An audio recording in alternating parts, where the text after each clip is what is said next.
अवधूत चिंतन श्री गुरुदेव दत्त। श्री स्वामी समर्थ महाराज की जय। स्वामी भक्त हो नमस्कार। स्वामी स्वरूप परमपूज्य सद्गुरू श्री लाटकर काकांच्या संचार अवस्थेत प्रस्तुत श्री स्वामी चरित्र तत्व रहस्य हे वैशिष्ट्यपूर्ण आहे। आपल्याला प्रत्यक्ष स्वामी समर्थांच्या मुखातूनच हे ऐकायला मिळत आहे, हे आपले अहोभाग्यच आहे। श्रद्धावान स्वामी भक्तांनी याचा अवश्य लाभ घ्यावा। धन्यवाद। श्री स्वामी समर्थ। जय जय स्वामी समर्थ।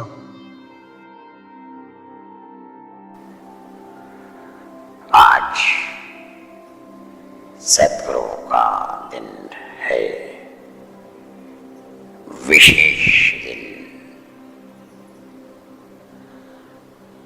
जहां हरिहर मिलन होता है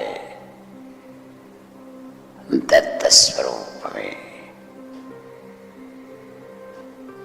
वो आज का दिन है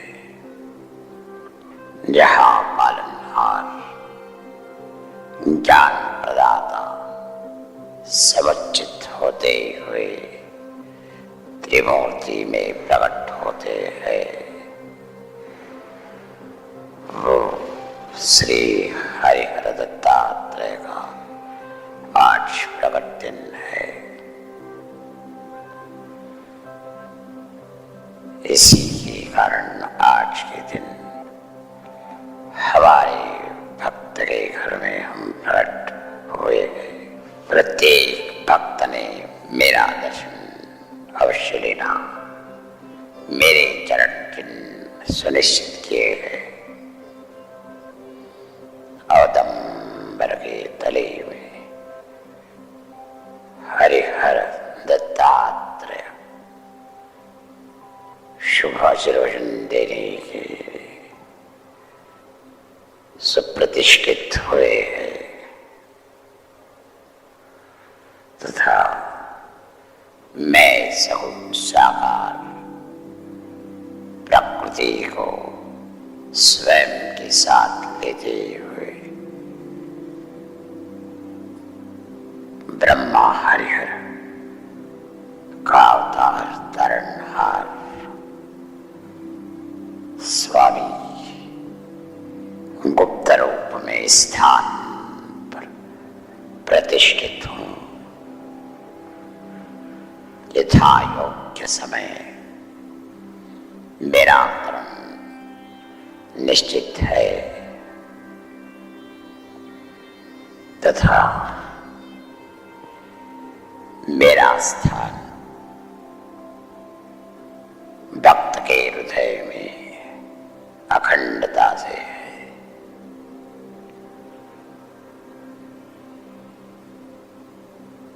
ऐसे शुभ दिन गोलोक में जल्लोष हुआ, आनंद हुआ। भक्त की ऐशा की परिपूर्ति सद्गुरु के कार्य का प्रयोजन है। जो भक्त ज्ञान, भक्ति तथा सद्गुरु का आशीर्वचन प्राप्त करने के लिए अखंड मेरा स्मरण करती है, उस भक्त के लिए मैं समर्थगामी हूं।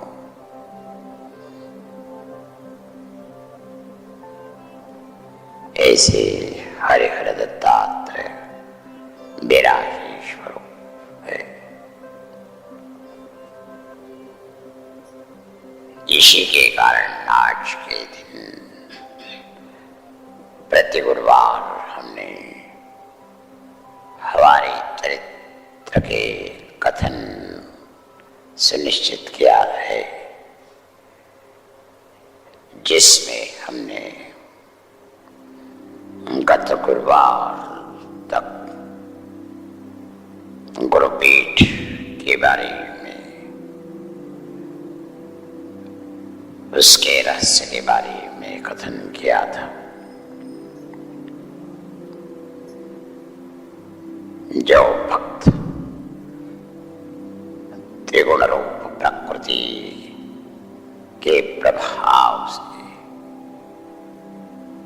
स्वयं को सुरक्षित रख सकता है, जो भक्त त्रिगुण रूप प्रकृति को स्वयं से भिन्न समझते हुए ऐसी धारणा रखता है कि वही प्रत्यक्ष ब्रह्म है, वही प्रत्यक्ष तत्व स्वरूप है, त्रिगुण उसके सम्मुख क्रीड़ा करने वाले प्रकृति का ही कार्य है। ऐसे त्रिगुण से भिन्न अत्रि ऋषि ने अनंत वर्ष तपस्या की, गुरुपीठ संस्थापना के लिए तथा ऐसी अत्रि ऋषि की सहचारिणी जो असूया से रहित, विकारों से रहित, माया प्रकृति से स्वयं को सुरक्षित रखते हुए प्रत्यक्ष शक्ति स्वरूप सर्व सिद्धि पर प्रबुद्ध अत्यंत पतिव्रता महासती अनुसुया अत्रि मुनि के तपस्या को परिपूर्ण करने के प्रयोजन से आत्यंतिक सेवा व्रत में लगी थी।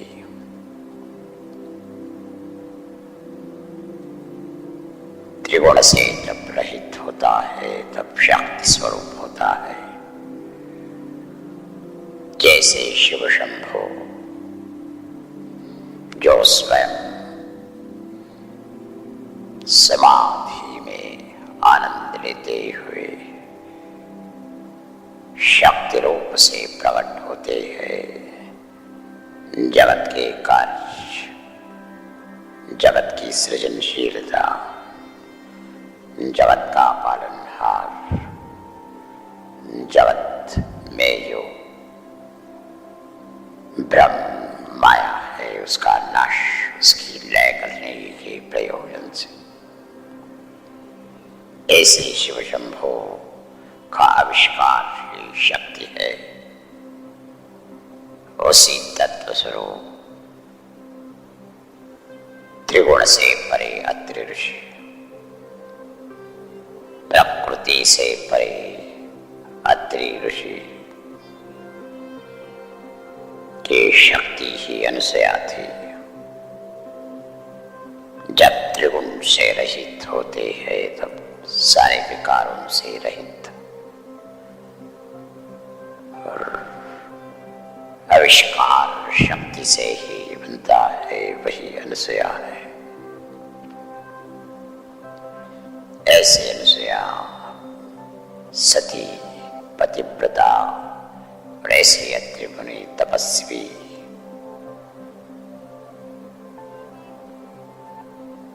इन दोनों के तीव्र तपस्या से ऋष्यात्रि संभूत हो दत्तात्रेयो दिगंबरः स्मर्तुगामी स्वभक्तानां उद्धरता भवसंकटात्। ये मेरे वासुदेव ने अभिव्यक्त किया है अत्रि मुनि तथा अनुसया माता के बारे में। इस तपस्या से प्रसन्न होते हुए ब्रह्मा, विष्णु तथा शिव शंभो ने ऐसे वचन दिया। नारद मुनीश्वर के मन में ऐसी जिज्ञासा जागृत की जिसके कारण सत्वगुण प्रमुख सदगुरु के दर्शन लेने की तीव्र जिज्ञासा जागृत हुई। तब अंत प्रेरणा से नारद मुनि अवगत हुए कि ये स्थान केवल अत्रि मुनि का ही हो सकता है। इसी प्रेरणा से अत्रि मुनीश्वर के आश्रम की ओर नारद मुनि सत्वगुण प्रधान क्रिया शास्त्र विधि का दर्शन लेने के प्रयोजन से वायु वेग से आकाश मार्ग से अवलोकन करते हुए अत्रि ऋषि के आश्रम में प्रातः समय आ पहुंचे। अत्रि मुनीश्वर ने जब नारद मुनीश्वर को देखा, दर्शन लिया, भाव विभोर प्रेम से स्वागत करते हुए आतिथ्य वाद्य भोजन आसन आचमनी देते हुए बड़े सम्मान से आसन होने की प्रार्थना की। तब सत्वगुण से प्रभावित अत्यंत शुचिर्वत पवित्र आश्रम का स्थान नारद मुनीश्वर ने जब देखा तो बड़े ही प्रसन्न हुए, आसनस्थ हुए। आतिथ्य प्रयोजन के कारण अत्रि ऋषि अनुसया को पवित्र जल प्रदान करने का आदेश दिया था।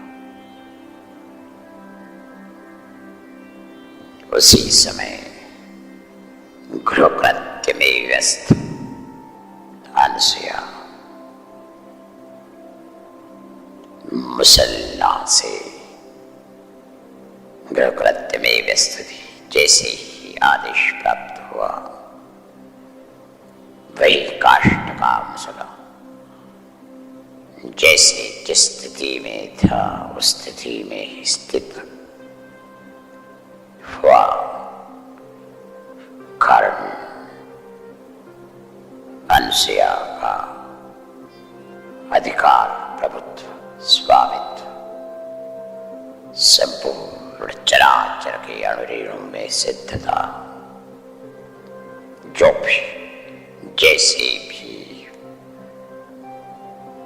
मन बुद्धि चित्त में संकल्प होता, उसी प्रकार से उस काल की तत्क्षणी सिद्धता हो जाती। ऐसी स्वामित्व, ऐसी सिद्धि अनुसया महासती को सिद्ध थी। इसी के कारण सूर्य चंद्र देव देवता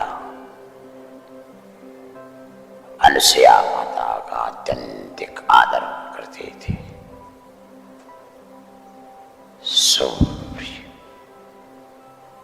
जब उगता था तो प्रथम अनुसया माता को नमन करता था। अपने उष्ण किरणों से माता को कोई क्षति ना हो,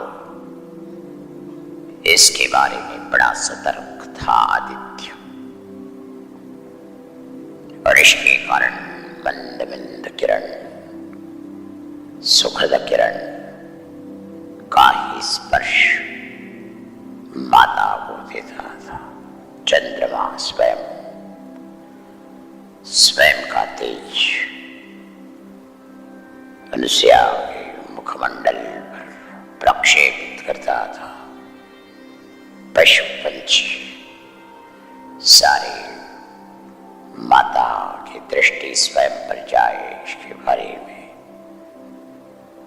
बड़े ही व्यवस्थित होते थे। सारी सृष्टि जलचर, स्थलचर, वनचर, वनस्पति अपने अणुरेणु पर माता की कृपा दृष्टि प्राप्त हो जाए इसके बारे में बड़े सतर्क रहते थे। ऐसी माता जो अपने पति के प्रति अत्यंत आदर सेवा भाव रखती थी, ऋषि के कारण जैसे ही आदेश प्राप्त हुआ वैसे ही जिस स्थिति में मुसल ऊर्ध्व दिशा में धारण किया था उसी स्थिति में स्थित हुआ था। पवित्र जल लेते हुए अनुसुईया माता ने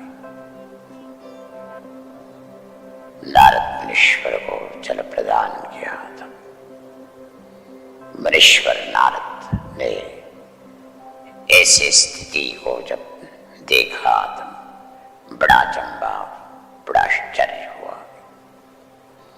कितना प्रभुत्व प्रत्येक अणुरेणु पर सिद्ध है। ऐसी सिद्ध माता त्रिखंड में दुर्लभ है। देवलोक में इंद्र इंद्रायणी भी ऐसी सिद्धि प्राप्त नहीं कर सकती। वैकुंठवास में चतुर्भुज विष्णु तथा लक्ष्मी सारी सिद्धि के ईश्वर होते हुए भी लक्ष्मी को भी ऐसी सिद्धि प्राप्त होना असंभव है। शिव शंकर की अर्धांगिनी पार्वती जो शक्ति स्वरूप त्रिखंड की माता है, किंतु पतिव्रता से आगे समान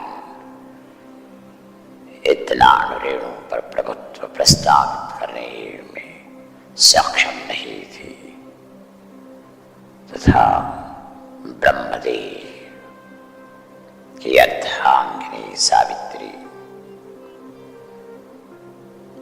ऐसे सिद्धि को धारण करने में कदापि सक्षम नहीं थी। अन्य देवलोक, गंधर्वलोक, अन्य सारे जीव माता अनुसुईया के सम्मुख बड़े ही तुच्छ थे। इस स्थिति को जब मुनीश्वर ने देखा तत्पश्चात मन ही मन में निश्चय किया, ऐसे सती माता का वर्णन तीनों लोक में करना अनिवार्य है। यही आदर्श स्त्री, आदर्श माता, सिद्ध माता है। ऋषि आदर्श का वर्णन वैकुंठ, ब्रह्मलोक तथा कैलाश लोक में करना अनिवार्य है। यही मुनीश्वर का जीवन कार्य रहा है। और इस कार्य से अनंत पुराण का जन्म हुआ, अनंत घटनाएं घटी, अनंत घटनाएं आज भी घट रही है। आने वाले समय में भी इसी के कारण अनंत घटनाएं घटेगी।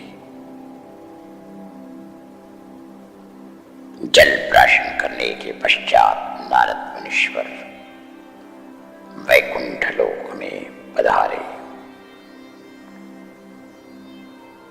तब लक्ष्मी जी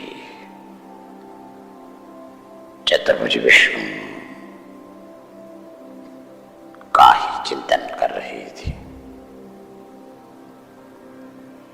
नारद ईश्वर को देखते ही बड़े सम्मान से आसनस्थ होने के लिए प्रार्थना की तथा कहने लगे कि तीनों लोक की वार्ता क्या है। तब ऋषिवर ने कहा कि भूलोक पर एक अत्यंत सिद्ध माता है जिसका त्रिखंड में प्रत्येक अणुरेणु पर प्रभुत्व है। घटी हुई घटना के बारे में विस्तार से वर्णन किया। तब लक्ष्मी माता बड़ी विस्मय तथा असूया से भर गई। शक्ति रूप पार्वती के पास इस बात के बारे में विस्तार से चर्चा की।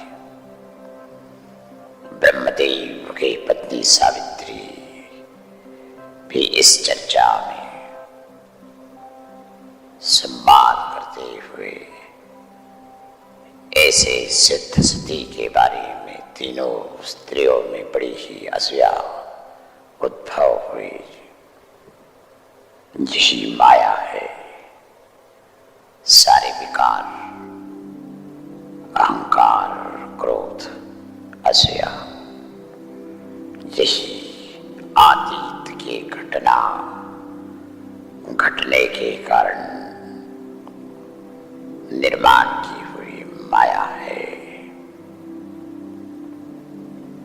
जगत में जितनी घटना घटती है उसमें अधिकतर घटनाएं अहंकार, दंभ, असूया, क्रोध, ममता इत्यादि विकारों के कारण ही घटती है। किंतु इन सारे विकारों के पीछे जिस माया तत्व को निर्माण किया है वह माया तत्व ही परब्रह्म परमेश्वर का है। एक माया जाल है जिसके कारण अनंत पुराण बने, अनंत घटनाएं घटी। यही आज तक सृष्टि का क्रम हुआ है। किंतु ऐसी घटना के प्रयोजन में अंततः कोई संत श्रेष्ठ अवतार सद्गुरु का आविष्कार होता है। ऐसे विकारों को नष्ट करने के लिए, ऐसे अज्ञान भ्रम का विनाश करने के लिए इसी प्रकार से इन तीनों स्त्रियों ने अपने पति को इस सिद्ध माता की परीक्षा लेने के लिए बड़ा आग्रह किया था। ब्रह्मा विष्णु महेश्वर मन ही मन में जानते थे कि अत्रि ऋषि के तीव्र तपस्या की परिणति परिणाम स्वरूप प्रसंग का ही ये कारण है जिससे असूया का उद्भव तीनों स्त्रियों में हुआ है। यही मेरी माया है। मैं ही ब्रह्मा, मैं ही विष्णु, मैं ही शिवस्वरूप, मेरा ही माया जाल। इसी के कारण मेरी ही सृजनशीलता, मेरा ही गुरुपीठ का उद्भव किस प्रकार से हुआ इसके बारे में एक बड़ा रहस्य है। विकार का दर्शन जब होता है तब दंभ बढ़ता है, अहंकार बढ़ता है, जिसके परिणाम स्वरूप बड़ा ही क्लेश प्राप्त होता है। अत्यंत क्लेश के बारे कारण जिज्ञासा निर्माण होती है। तीव्र जिज्ञासा ही ब्रह्म जिज्ञासा में परिवर्तित होती है। ब्रह्म जिज्ञासा का रहस्य उद्घाटन करने के लिए सद्गुरु आते हैं। वही सद्गुरु मैं हूं। इस रहस्य को हम आने वाले गुरुवार को अवश्य बताएंगे। अभी हम स्थित होते हैं। यदि भी कोई जिज्ञासा कोई प्रश्न होता है बाबा, से अवश्य पूछना। मेरे शंकर ने बड़ा प्रश्न पूछा था, सारी समस्या दूर की। मेरे बड़ा प्रश्न पूछा था, सारी समस्या दूर। भक्त जिज्ञासा से भरे हुए होते वे भक्त मुझे बड़े प्रिय हैं। सारे भक्तों को मेरा कृपा आशीर्वचन अखंडता से प्राप्त होगा। सदा कल्याण स्वामी की कृपा अखंड अविरत गंगा प्रवाह समान हो